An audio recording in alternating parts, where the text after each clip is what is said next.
Hello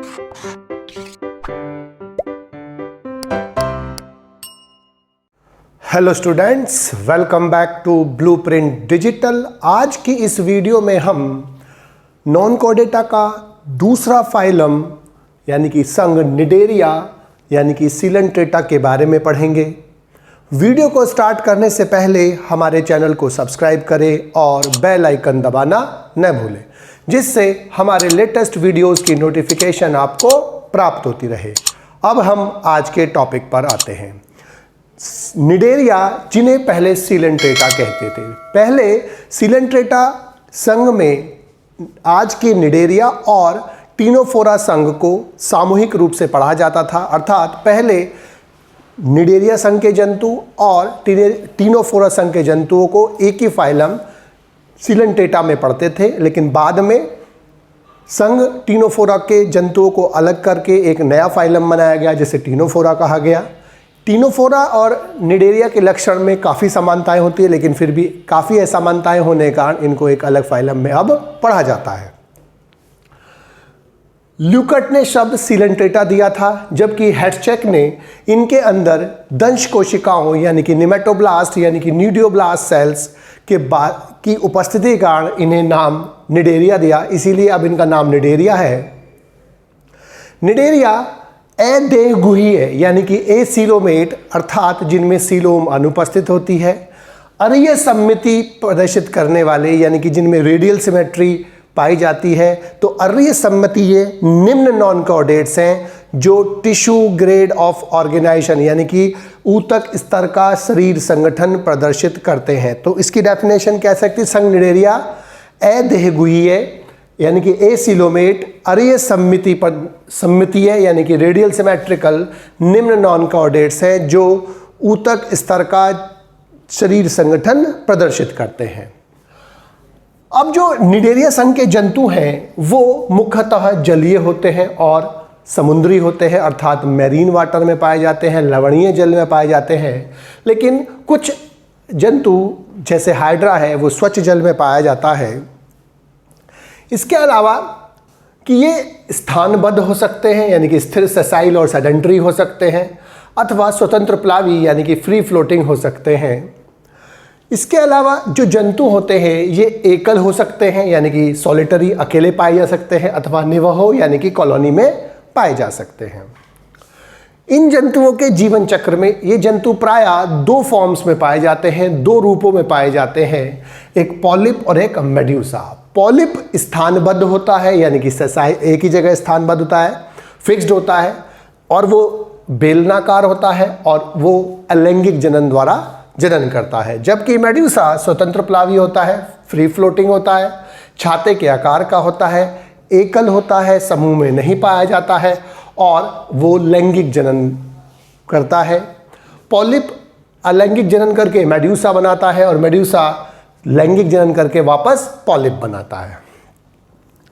इनमें जो सममिति होती है, सिमेट्री होती है, वो अरीय सममिति होती है यानी कि ये रेडियल सिमेट्रिकल एनिमल्स होते हैं और ये द्विकोरकी होते हैं, अर्थात द्विकोरकी का मतलब डिप्लोब्लास्टिक होते हैं। अर्थात डिप्लोब्लास्टिक का मतलब क्या है कि इनके बॉडी का निर्माण, इनके शरीर का निर्माण भ्रूणीय अवस्था में बनने वाली दो स्तरों यानी कि दो लेयर्स से मिलकर बना होता है, यानी कि एक्टोडर्म और एंडोडर्म दो लेयर्स बनती हैं इनके भ्रूणीय विकास के दौरान, और उन्हीं दो लेयर से इनकी बॉडी के समस्त भागों का निर्माण होता है।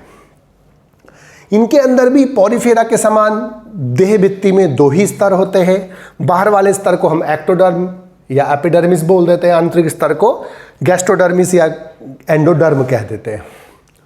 इसमें भी दोनों स्तरों के बीच यानी कि एक्टोडर्म और एंडोडर्म यानी कि गैस्ट्रोडर्मिस और एपिडर्मिस के बीच में एक अकोशिकीय जिलेटिन स्तर उपस्थित होता है, जिसे पॉरीफेरा में मीजनकाइम कहते थे, लेकिन यहाँ पर इसको बीजोग्लिया कहते हैं। अब जो एक्टोडर्म की अधिकांश सेल्स होती हैं वो संकुंचनशील होती हैं, अर्थात कॉन्ट्रैक्टाइल होती हैं, उनमें कॉन्ट्रैक्शन की पावर होती है, सिकुड़ने की और वापस अपने स्थान पर आने की क्षमता होती है, और इनमें पेशीय तंतु यानी कि मसल्स फाइबर पाए जाते हैं। ये इनका विशिष्ट लक्षण है कि जो इनकी जो सेल्स हैं वो एपिथेलियम की तरह भी काम करती है और मसल्स की तरह भी काम करती है। इनकी जो एपिथेलियल सेल है, एक्टोडर्मल की सेल है, वो इनका विशिष्ट लक्षण है कि वो एपिथेलियम की तरह भी काम करती है और मसल्स की तरह भी। इनमें मसल्स फाइबर भी होते हैं, अर्थात वो ड्यूल रोल यानी कि दोहरी प्रवृत्ति शो करते हैं, दोहरा रोल प्ले करते हैं। वो एपिथेलियम की तरह भी काम करते हैं और मसल्स फाइबर्स की तरह या मसल्स की तरह भी काम करते हैं, पेशियों की तरह भी काम करते हैं। इसके बाद जो एक्टोडर्म की सेल, एंडोडर्म की सेल है, वो पाचक रस या एंजाइम बनाने के लिए अनुकूलित होती है। इन जंतुओं में विशेष सेल्स पाई जाती है जो इनका विशिष्ट लक्षण है, जिसे निमेटोब्लास्ट यानी कि दंश कोशिका, नीडियोब्लास्ट कहते हैं। और इनके अंदर एक विशेष पॉइजनस सब्सटेंस, विषाक्त पदार्थ होता है जिसे हाइप्नोटॉक्सिन बोलते हैं। ये निमेटोब्लास्ट जो दूसरे जंतुओं के शरीर में इंजेक्ट कर दी जाती है, उनके अंदर भेद कर बॉडी के अंदर डाल दी जाती है और इनका जो जहर होता है, इनका जो विषाक्त पदार्थ होता है हाइप्नोटॉक्सिन, वो उस दूसरे जीव की बॉडी में डाल दिया जाता है, जिससे वो पैरालाइज्ड हो सकता है। और अगर वो शिकार छोटा है, अगर वो जंतु छोटा है तो इसे ये मारकर खा जाते हैं उसको, लेकिन अगर वो बड़ा है तो उसमें निमेटोब्लास्ट को दागने के बाद, इंजेक्ट करने के बाद पॉइजन को, ये वहाँ से निकलकर भाग जाते हैं।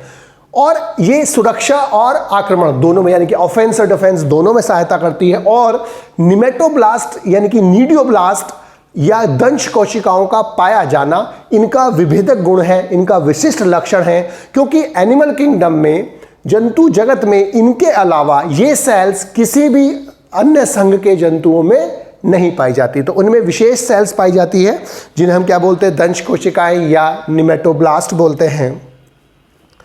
और ये शिकार को पकड़ने में भी हेल्प करती हैं, रक्षा में भी, और स्थिरक की तरह काम करती है, अर्थात एक जगह इनको फिक्स करने में भी सहायता करती है। इनके अंदर एक कैविटी पाई जाती है, जैसे स्पंज के अंदर स्पंज गुहा थी, तो इनके अंदर भी एक कैविटी पाई जाती है, इसे बोलते हैं जठरवाही गुहिका यानी कि गैस्ट्रोवेस्कुलर कैविटी। अब इसे गैस्ट्रोवेस्कुलर कैविटी क्यों कहते हैं? गैस्ट्रो वर्ड लगाते हैं डाइजेशन के लिए, इंटेस्टाइन के लिए, और वेस्कुलर का मतलब होता है जो किसी चीज़ को ट्रांसपोर्ट करता है, जैसे ब्लड वेस्कुलर सिस्टम होता है। तो रुधिर परिवहन तंत्र क्यों बोलते हैं इसको? क्योंकि वो अनेक चीज़ों को ट्रांसपोर्ट करता है, क्योंकि ये फूड के ट्रांसपोर्ट में भी हेल्प करती है और फूड के डाइजेशन में भी हेल्प करती है, इसलिए इसका नाम है गैस्ट्रोवेस्कुलर कैविटी यानी कि जठरवाही गुहिका। ये जठरवाही गुहिका, इसको सीलेंट्रॉन भी बोलते हैं, क्योंकि सीलेंट्रेटा के नाम से इसको सीलेंट्रॉन या आंत्रा गुहा भी बोलते हैं। इसके अंदर जो दोनों लेयर्स हैं, इनके बीच में जो मिजोग्लिया उपस्थित होता है, यहाँ पर जो कंकाल है वो अंदर की तरफ प्रेजेंट होता है, लेकिन जो इनके अंदर जो डाइजेस्टिव सिस्टम है वो ब्लाइंड सैक टाइप का होता है, अर्थात उसमें एक ही अपर्चर होता है, उसी से भोजन अंदर लिया जाता है, उसी से अपचित भोजन बॉडी से बाहर निकाला जाता है, यानी कि अपूर्ण डाइजेशन टाइप का सिस्टम होता है इनमें। और इनमें जो इजेशन होता है यानी कि अंदर ग्रहण करना, इंजेशन, और जो इजेशन होता है यानी कि बॉडी से बाहर निकालना, वो एक ही छिद्र से होता है। कुछ जो निडेरियंस होते हैं उनके अंदर कैल्शियम कार्बोनेट का कंकाल बना होता है, और जिनमें कैल्शियम कार्बोनेट का जो कंकाल उपस्थित होता है, ऐसे निडेरियंस को हम क्या बोलते हैं? कोरल्स कहते हैं। कोरल्स का मतलब कैल्शियम कार्बोनेट का बना कंकाल होता है। इन जंतुओं के मुख के चारों तरफ कुछ विशेष धागे लाइक संरचना, पतली लंबी सिलेंडर संरचनाएं उपस्थित होती हैं, जिन्हें हम क्या बोलते हैं? स्पर्शक यानी कि टेंटकल्स।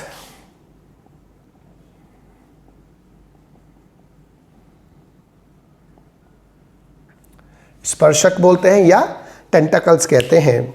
और इनका काम जो होता है, उसमें नीडियोब्लास्ट सेल्स होती हैं, वो शिकार को लकवाग्रस्त बना देती हैं और शिकार को पकड़ने में सहायता करती हैं और उनको एक जगह स्थिर करने में भी सहायता करती हैं। अब इन जंतुओं का जो भोजन होता है, उसका जो पाचन होता है, ये भी मांसाहारी जंतु होते हैं।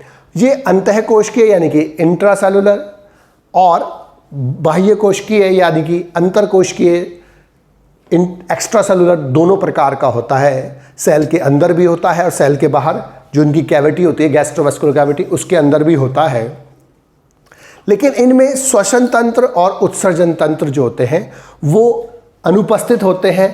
इसीलिए इनमें जो श्वसन और उत्सर्जन होता है वो इनकी बॉडी के सामान्य सतह से, जनरल बॉडी सरफेस होता है, इनकी बॉडी से बाहर निकल जाता है। बेसिकली अमोनिया टाइप का इनका उत्सर्जी पदार्थ होता है जो जल के संपर्क में आने पर इनकी बॉडी से बाहर निकाल दिया जाता है। इनमें एक खास बात और होती है निडेरियंस में कि ये पहले ऐसे जंतु हैं जिनमें नर्वस सिस्टम विकसित हुआ, तंत्रिका तंत्र विकसित हुआ। इनमें आदिम प्रकार का या आदि प्रकार का यानी कि प्रिमिटिव टाइप का लेस डेवलप अल्प विकसित प्रकार का तंत्रिका तंत्र उपस्थित होता है। ये तंत्रिका तंत्र जो होता है वो एक नेट के रूप में होता है, जाल के रूप में होता है। इनमें जो तंत्रिका कोशिकाएं हैं यानी कि जो नर्व सेल्स हैं उनके जो प्रवर्ध होते हैं, उनके जो बॉडी के पार्ट्स बाहर निकले थे, पतली हेयर लाइक स्ट्रक्चर्स बाहर निकलते, न्यूराइट्स बोलते थे जिन्हें आसानी से हम, वो आपस में मिलकर तंत्रिकाओं का जाल बनाते हैं। यानी कि हर सेल्स के बाहर की तरफ हेयर लाइक संरचनाओं का बाहर निकले हुई होती हैं और ये सभी सेल्स के जो हेयर लाइक स्ट्रक्चर्स होते हैं यानी कि प्रवर्ध होते हैं ये आपस में मिल जाते हैं और जुड़ जाते हैं, जुड़कर एक नेट बनाते हैं और पूरी बॉडी के अंदर ये नेट प्रेजेंट होता है। और ये नर्वस सिस्टम का जो स्टार्टिंग होती है वो निडेरियन से होती है और इनमें जो रिप्रोडक्शन होता है, जनन होता है, वो अलैंगिक और लैंगिक दोनों मेथड से होता है।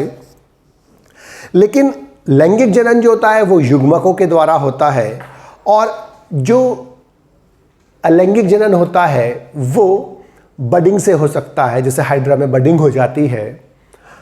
और इनके अंदर जो अलैंगिक जनन है वो मुकुलन से होता है यानी कि मुकुलन से हो सकता है, बडिंग से हो सकता है, इसके अलावा ये विखंडन से भी हो सकता है। इन जंतुओं में रीजनरेशन की अपार क्षमता पाई जाती है, अर्थात इनके बॉडी का पार्ट को अगर काट दिया जाए छोटे छोटे पार्टों में तो जिस जिस पार्ट में भी केंद्रक होगा वो एक पार्ट नया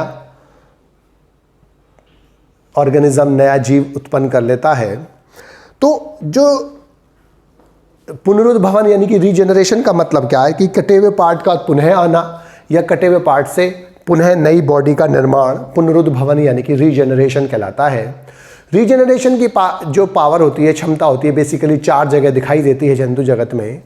नंबर 1 स्पंज में, नंबर 2 निडेरियंस जैसे हाइड्रा में, नंबर 3 प्लेनेरिया प्लेटिहेल्मिन्थेस जो अब आगे पढ़ेंगे हम, और इकायोडर्मेटा के सदस्यों में। इन 4 जगह पुनरुद्भवन यानी कि रीजनरेशन की अपार क्षमता पाई जाती है नॉन गॉडेट्स में।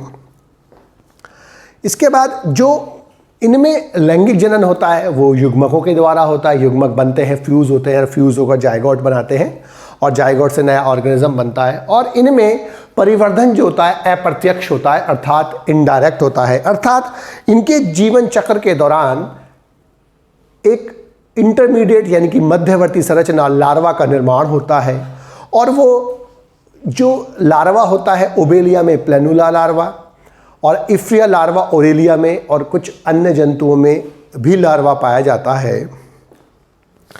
अब जो इनका वर्गीकरण है निडेरिया का, तो इनका निडेरिया का जो वर्गीकरण है वो आधार क्या है कि पॉलिप अथवा मेडुसा अवस्थाओं में कौन प्रमुखता से प्रदर्शित होता है, कौन अपनी प्रमुखता दिखाता है, कौन डोमिनेंट होता है, उसके आधार पर निडेरिया को हम 3 क्लासेस में डिवाइड करते हैं, 3 वर्गों में डिवाइड करते हैं।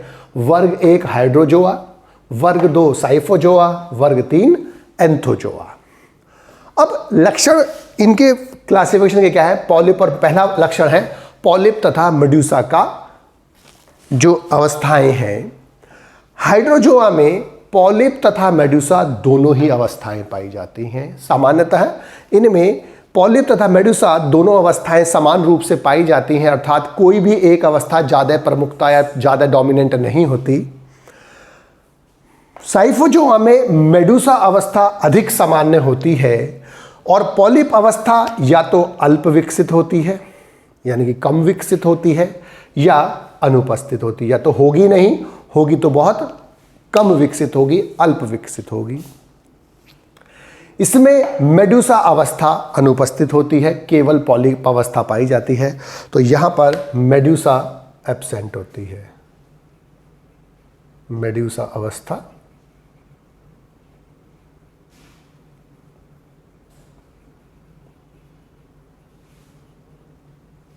अनुपस्थित होती है। दूसरा कैरेक्टर है मीजोग्लिया। अब इनकी जो बॉडी होती है, उसकी जो देह भित्ति होती है, उसमें दो लेयर्स होती है, बाहर वाली एक्टोडर्म, अंदर वाली एंडोडर्म या गैस्ट्रोडर्म, और दोनों के बीच में एक अकोशिकीय जिलेटिन लाइक संरचना, जिलेटिन लाइक लेयर होती है, जिसे हम क्या बोलते हैं, मीजोग्लिया। तो मीजोग्लिया इसमें अकोशिकीय होती है, अर्थात उसमें सेल्स अनुपस्थित होते हैं, simple jelly like, gelatin like संरचना होती है। लेकिन इसमें मीजोग्लिया के अंदर सेल्स उपस्थित होती हैं, जबकि इसमें सेल्स और तंतु यानी कि फाइबर्स दोनों उपस्थित होते हैं। सेल्स और फाइबर्स दोनों उपस्थित होते हैं। तीसरा, जठरवाही गुहिका यानी कि गैस्ट्रोवेस्कुलर कैविटी, इसमें अविभाजित होती है, प्लेन होती है, सिंपल होती है। इसमें भी अविभाजित होती है, यानी कि वो किसी भी खंडों में बटी हुई नहीं होती, लेकिन यहाँ पर कंपार्टमेंट्स यानी कि खंडों में बटी हुई होती है। निमेटोब्लास्ट सेल्स यानी कि दंश कोशिकाएं जो हैं वो केवल एपिडर्मिस में होती हैं। यहाँ पर एपिडर्मिस और गैस्ट्रोडर्मिस दोनों में होती है, यहाँ पर भी एपिडर्मिस और गैस्ट्रोडर्मिस दोनों में होती है। इसका एग्जाम्पल है हाइड्रा, जो केवल पॉलिप अवस्था प्रदर्शित करता है, फ्री वाटर, स्वच्छ जल में पाया जाने वाला होता है। और ओबेलिया और फाइसेलिया, जिसे पोर्तुगीज मैन ऑफ वार बोलते हैं, ये बहुरूपता प्रदर्शित करता है और इसमें अनेक रूपों में पाई जाती है बॉडी के अंदर इसकी जीवन चक्र के दौरान। इसमें ओरेलिया, जिसका एफ्रियल लार्वा बनता है, और अटोला इसके एग्जाम्पल है। इसमें एनीमोन और कोरल होते हैं। एनीमोन जो है वो बाइरेडियल सिमेट्री प्रदर्शित करते हैं। नॉर्मली इनमें जो होती है सममिति होती है, रेडियल होती है, अर्थात अरीय होती है, लेकिन जो एनीमोन्स होते हैं वो बाइरेडियल सिमेट्री प्रदर्शित करते हैं। तो बाइरेडियल का मतलब क्या होता है कि एक विशेष प्रकार की रेडियल सिमेट्री होती है, जिसमें केवल दो लॉन्गिट्यूडनल एक्सिस से काटने पर किसी भी जीव की बॉडी दो बराबर भागों में बढ़ जाती है, जबकि रेडियल सिमेट्री में दो से अधिक लॉन्गिट्यूडनल एक्सिस से अनुप्रस्थ काट से काटने पर जीव की बॉडी दो बराबर भागों में बढ़ती है। तो द्विपार्श्व सममित में केवल एक ही लॉन्गिट्यूडनल एक्सिस से यानी कि लंब अनुप्रस्थ काट से अनुदैर्ध्य काट से काटने पर दो बराबर भागों में बढ़ती है, जबकि बाइरेडियल में दो से, और जो रेडियल होती है उसमें दो से ज़्यादा लॉन्गिट्यूडनल एक्सिस से काटने पर वो जंतु की बॉडी दो बराबर भागों में बढ़ती है। तो इनकी जो सामान्य सिमेट्री है, सममिति है, वो रेडियल सिमेट्री होती है, अरीय सममिति होती है। लेकिन एनीमोन्स में जो सिमेट्री होती है वो कैसी होती है, बाइरेडियल होती है। सी एनीमोन्स के बाद कोरल्स, जो कैरल्स होते हैं जिनमें कैल्शियम कार्बोनेट का स्केलेटन प्रेजेंट होता है, कंकाल उपस्थित होता है, हम उन्हें कोरल्स कहते हैं। और ट्यूबिफोरा और फंगिया जो होते हैं ये इसके अंदर आते हैं, कोरल्स के अंदर। अब हम इसके विशेष लक्षण पढ़ेंगे, 5-6 लक्षण जो निडेरिया के यूनिक फीचर होते हैं, विशिष्ट लक्षण होते हैं, विभेदक गुण होते हैं। पहला लक्षण जो इनका विशिष्ट लक्षण है वो क्या है कि जो tissue level of body organisation, सबसे पहला लक्षण क्या है इनमें कि टिश्यू लेवल यानी कि ऊतक स्तर का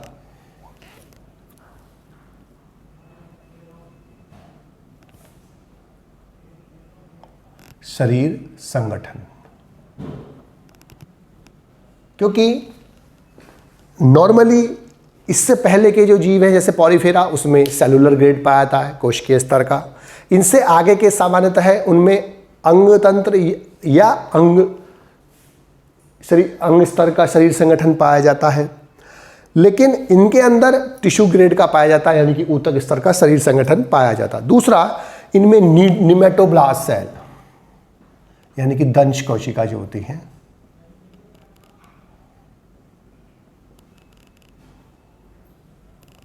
की उपस्थिति,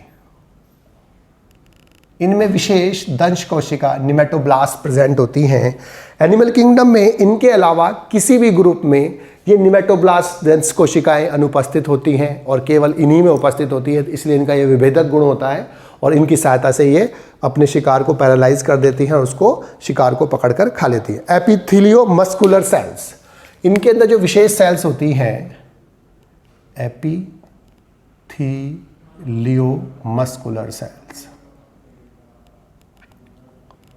अब एपिथेलियो मस्कुलर सेल्स क्यों बोलते हैं इनको? क्योंकि इनकी जो एपिथेलियम की जो सेल है, एंडोडर्म एक्टोडर्म की जो सेल्स हैं, उनके अंदर वो संकुंचनशील सेल होती हैं और उनके साथ साथ उनमें पेशी तंतु भी पाए जाते हैं। इसीलिए ये मस्कुलर यानी कि पेशीय, एपिथेलियो मस्कुलर का मतलब एपिथेलियम और मस्कुलर यानी कि पेशी दोनों प्रकार की, ये दोहरा रोल प्ले करती हैं। और ये एपिथेलियम की सेल्स तो होती ही होती हैं, एपिथेलियम का काम तो करती ही करती हैं, साथ ही साथ ये मसल्स की तरह काम करती है, अर्थात ये इनका मस्कुलेचर भी होता है, मसल्स पेशी भी होती है और यही इनकी एपिथेलियम सेल्स होती है, अर्थात ये दोहरा काम करती हैं, एपिथेलियम का भी और मस्कुलर टिश्यू का भी यानी कि मसल सेल्स का भी। इसके अलावा इनकम्प्लीट डाइजेस्टिव ट्रैक्ट यानी कि चौथा अपूर्ण पाचन तंत्र। अपूर्ण पाचन तंत्र यह सिस्टम क्या होता है जिसमें एक छिद्र होता है, किसके लिए? इंजेशन के लिए भी प्लस इजेशन के लिए भी, अर्थात भोजन का अंतर्ग्रहण इंजेशन भी और बाह्य क्षेपण भी यानी कि इजेशन भी एक ही छिद्र से होता है। इसे हम क्या बोलते हैं? अपूर्ण पाचन तंत्र यानी कि इनकम्प्लीट डाइजेस्टिव सिस्टम। पांचवा एक सिंपल नर्वस सिस्टम यानी कि तंत्रिका तंत्र, किसके रूप में? नेट के रूप में, जाल के रूप में। इसकी जो सेल्स होती हैं, उन जो तंत्रिका सेल्स, नर्व सेल्स होती है, उनमें से प्रवर्ध निकलते हैं, फाइन हेयर लाइक संरचनाएं निकलती हैं, प्रवर्ध निकलते हैं और वो प्रवर्ध निकलकर आपस में जुड़ जाते हैं और जुड़कर सभी एक नेट लाइक संरचना का निर्माण करते हैं। तो पहले ऐसे जंतु हैं निडेरियंस जिनमें नर्वस सिस्टम एक नेट के रूप में विकसित होता है, पॉरीफेरा में नर्वस सिस्टम नहीं होता है। इससे आगे के सभी जंतुओं में नर्वस सिस्टम दिखाई देगा। तो निडेरियंस पहले ऐसे जंतु हैं जिनमें एक नर्व नेट के रूप में नर्वस सिस्टम, तंत्रिका तंत्र विकसित हुआ, विकास हुआ उसके अंदर इवोल्यूशन के दौरान। और लास्ट है सिंपल गोनेड विद गोनोडक्ट्स, छठा सरल गोनेड्स। सरल गोनेड्स क्या होते हैं? गोनेड्स वे संरचनाएं होती हैं जिनके अंदर युग्मकों का निर्माण होता है और ये बिना गोनोडक्ट के होते हैं, बिना गोनोडक्ट्स के, अर्थात इन्हें युग्मकों को ले जाने के लिए इनमें डक्ट्स नहीं होती, यानी कि बिना डक्ट वाले गोनेड्स। गोनोडक्ट्स का मतलब बिना डक्ट वाले। तो इनमें ये 6 मेन लक्षण हैं जो इनको स्पेसिफिक बनाते हैं, यूनिक बनाते हैं और इनके विभेदक गुण होते हैं। पहला, ऊतक स्तर का शरीर संगठन, tissue level of organisation, body organisation, nematoblast, stinging cell यानी कि दंश कोशिकाओं की उपस्थिति, एपिथेलियो मस्कुलर सेल यानी कि जो एपिथेलियम की सेल होती हैं वो एपिथेलियम की तरह तो काम करती ही करती हैं, साथ ही साथ उनमें मसल्स फाइबर्स, पेशी तंतु होते हैं। अतः ये एपिथेलियम और मसल्स की तरह दोनों की तरह काम करते हैं, अर्थात ड्यूल रोल प्ले करती हैं। चौथा, इनमें अपूर्ण पाचन तंत्र पाया जाता है, अर्थात एक ऐसा पाचन तंत्र जिसमें एक ही छिद्र होता है, इंजेशन अंतःग्रहण के लिए और इजेशन यानी कि बाह्य क्षेपण के लिए। तंत्रिका तंत्र पहली बार किसी जंतु में जो नर्वस सिस्टम विकसित हुआ वो निडेरियंस थे, जो नर्व नेट के रूप में, एक जाल के रूप में होता है। और इनमें सरल गोनेड्स होते हैं जिनमें गोनेड डक्ट नहीं होती, अर्थात बिना डक्ट वाले गोनेड्स प्रेजेंट होते हैं। और गोनेड्स वे संरचनाएं होती हैं जो युग्मकों का निर्माण करती हैं।